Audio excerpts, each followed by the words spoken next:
Welcome divine souls again on healers land.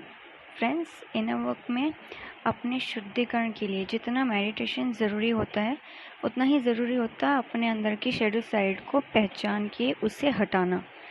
Shadow side thoughts, habits, Karma के ज़रिए reflect होती है। शेडो साइड, जिसको हम डेविल साइड भी बोलते हैं, उसके कुछ साइंस होते हैं जैसे गुस्सा, ईर्ष्या, अति कामुकता, हेटर्ड, यानी हर नेगेटिव क्वालिटी जो व्यक्ति के अंदर होती। व्यक्ति का दूसरों के प्रति बिना कारण जो बुरा व्यवहार होता है, जैसे दूसरों पर बिना कारण क्रोध करना, ह्यूमिलिएट करना, घमंडी होना, ग्रीडी होना, सेल्फिश होना, दूसरों की खुशियों से जलना, उनको दुखी करना, यह व्यक्ति की डार्क इविल साइड को बताती है। तो अपने शुद्धिकरण के लिए, अपनी चेतना को स्वस्थ बनाने के लिए इन्हें हटाना ज़रूरी होता है। और ये हटेंगे तब जब व्यक्ति माने भी कि उसके अंदर क्या बुरा है, क्योंकि जिनमें ईगो, अहंकार बहुत ज़्यादा होता है उनको अपने भीतर कुछ गलत दिखता ही नहीं। वो बस दूसरों की कमियां गिनाएंगे, उन्हीं में खोट निकालते हैं। पर बात आती है कि ये सारे नेगेटिव ट्रेड्स हमारे अंदर आते कहाँ से हैं। कुछ हमारे पूर्व जन्मों के होते हैं और कुछ सोशल एंड पेरेंटल कंडीशनिंग से आ जाते हैं। तो शेडो वर्क के लिए सबसे पहले उन लोगों से डिस्कनेक्ट हो जाइए जो टॉक्सिक हो, मैनिपुलेटर हो, सेल्फिश हो, जो सिर्फ आपके आसपास से सिर्फ आपको ड्रेन करते हैं। क्योंकि संगत में ही रहकर व्यक्ति में दूसरों की आदतें, विचार बहुत जल्दी आ जाते हैं उनमें। इसके अलावा शेडो वर्क में आपका सबकॉन्शियस माइंड की अहम भूमिका होती है, क्योंकि जो डार्क साइड होती है वो डीप रूटेड होती, इसलिए इजीली जाती नहीं है ये। जैसे कि आपके साथ पास्ट में कुछ भी बुरा हादसा हुआ हो या ऐसा इवेंट हुआ हो, किसी के साथ बहुत बुरा झगड़ा हुआ हो, पर तब आपने उन इमोशंस को बिना पूरी तरह से एक्सप्रेस किए सप्रेस कर दिया था, दबा दिया था, तब आगे चल के फिर यूनिवर्स कोई ऐसी सिचुएशन क्रिएट करती है कि वही सारे suppress emotion in form of anger, jealousy, greed, attachments सब सरफेस पे आ जाते हैं।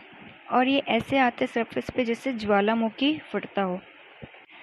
मान लो किसी ने आपको ऐसी बात बोल दी जो आपको अंदर से डीपली हर्ट कर गई, आपको बुरा लगा होगा तब आपने उस व्यक्ति से उस बात को लेके कोई हल नहीं निकाला, उससे खुल के चर्चा नहीं की इस बारे में कि क्यों उसने ऐसा कहा, पर तब आपने गुस्सा दबा दिया। पर बात आपको पूरे जीवन हमेशा याद रहती है कि इस व्यक्ति ने तब ऐसा कहा। यानी यह हो गई आपकी शेडो साइड कि उस व्यक्ति के लिए आपके मन में गुस्सा था, आपने उसको एक्सप्रेस नहीं किया और दबा दिया, तो आपकी शेडो साइड बन गया। और फिर यूनिवर्स ऐसा कुछ करेगी कि कैसे भी करके वो दबे हुए इमोशंस आप निकाल सको। यूनिवर्स आपकी लाइफ में ऐसे लोगों को भेजेगी या ऐसे हालात बनाएगी कि आप मजबूर हो जाओगे कि उस दबे हुए इमोशंस, जो आपके इमोशंस आपने दबा दिए थे, उसको निकालने में। और ये शेडो साइड हमारी एसेंशन के लिए, आध्यात्मिक प्रगति के लिए हार्मफुल होता है। इससे नेगेटिविटी को रिलीज़ करना बहुत ज़रूरी होता है। और शेडो सेल्फ हमें खुद से ढूंढने पर भी पता नहीं चलती। ये तभी पता चलती है जब कोई आके बुरी तरह से हमें ट्रिगर कर जाए। यानी कि 1 साल बाद, 4 साल बाद, 5 साल में ऐसा कोई हादसा होगा, ठीक है, या ऐसा कोई व्यक्ति आ जाएगा जो आपका कार्मिक होगा, ठीक है। तो उसके आने से वो आपकी लाइफ में ऐसे आएगा, ऐसा कुछ करेगा कि आपके अंदर की जो नेगेटिव इमोशंस है वो सरफेस पे आ जाएंगे, वो आपके निकलेंगे अंदर से।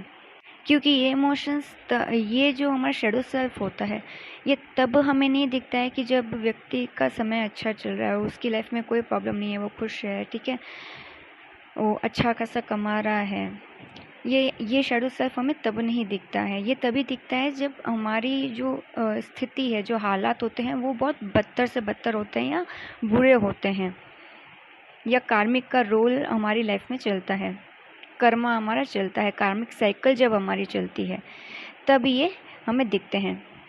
तो इसे हील करने के लिए सबसे पहले तो जैसे कि किसी का बुरा कहा, आपको इस तरीके से घाव कर गया कि उस व्यक्ति को सोचने भर से आपको भयंकर गुस्सा आ रहा हो, खून खौल रहा हो, तो उस गुस्से को दबाने के बजाय उसको अपने अंदर दबाइए मत।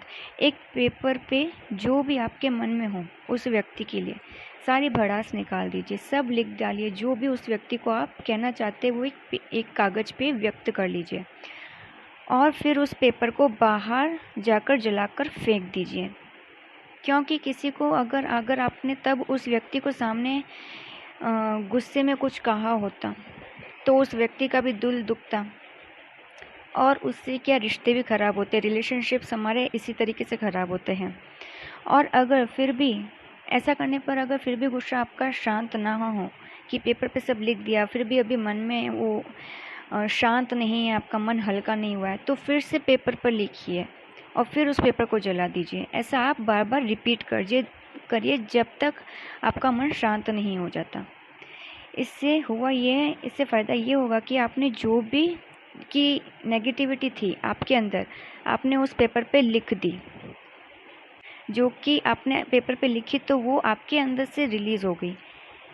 ये बहुत अच्छा तरीका होता है शैडो वर्क के लिए कि पास्ट की कोई भी बुरी घटना हो, आपका जो भी एक्सपीरियंस रहा हो, किसी का किया बुरा बर्ताव, किसी ने बहुत बुरे तरीके से टॉर्चर किया हो, कोई भी हो सकता है, कोई अनजान व्यक्ति हो सकता है, घर का कोई व्यक्ति हो सकता है, रिश्तेदार हो सकते हैं जो अब भी परेशान करते हों और हम पलट के उनको कुछ बोल नहीं सकते, यही सोच के कि रिलेशनशिप्स ख़राब हो जाएंगे हमारे। तो ये पेपर वर्क अच्छा तरीका है और इससे ये होगा कि कभी ऐसे लोगों को अगर कभी आपको रिप्लाई देना पड़ भी क्या कि आखिरकार कि कोई कितना भी व्यक्ति आपके रिश्तेदार हो या कुछ भी हो जो आपके क्लोज़ में हो, अगर उसकी आदत ही है कि बार बार आपको कुछ आके गाली गलौज कर रहा है, आपको परेशान कर रहा है, तो आप कब तक ये पेपर वर्क करेंगे? शैडो वर्क को हील करने के लिए कब तक पेपर वर्क करेंगे? ठीक है, तो कभी कभी ऐसा मोमेंट क्रिएट हो ही जाता है कि तब आपको रिप्लाई देना भी पड़ जाता है। तो तब जब आप उसको रिप्लाई करेंगे ना, तब आप बहुत गुस्से में नहीं होंगे, यानी उस व्यक्ति को आप जो भी रिप्लाई दोगे, जो भी उसे समझाओगे, वो आप गुस्से में नहीं कहोगे, एक न्यूट्रल वे में आप उसे एक्सप्रेस करोगे।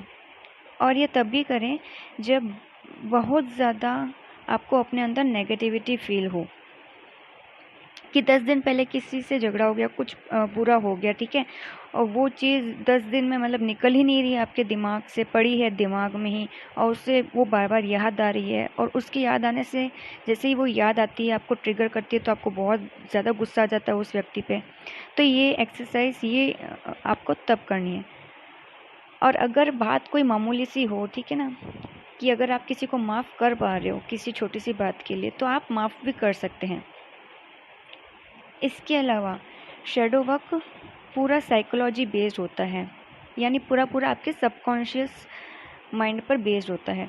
आपको अपने थॉट्स को गहराई से समझना होता, जैसा आपके क्या एडिक्शंस हैं, आपको क्या इल्यूजन्स हैं, आपको खुद एनालाइज करना होता है, खुद ढूंढना होता है अपने अंदर किन लोगों की कंपनी में हो, कौन टॉक्सिक है, ऐसे कौन से लोग हैं आपके आसपास जिनसे आप रोज़ इंटरेक्ट कर रहे हों और कौन टॉक्सिक हैं, आपकी इनर हेल्थ के लिए वो अच्छे नहीं हैं, तो उनसे दूर हो जाइए।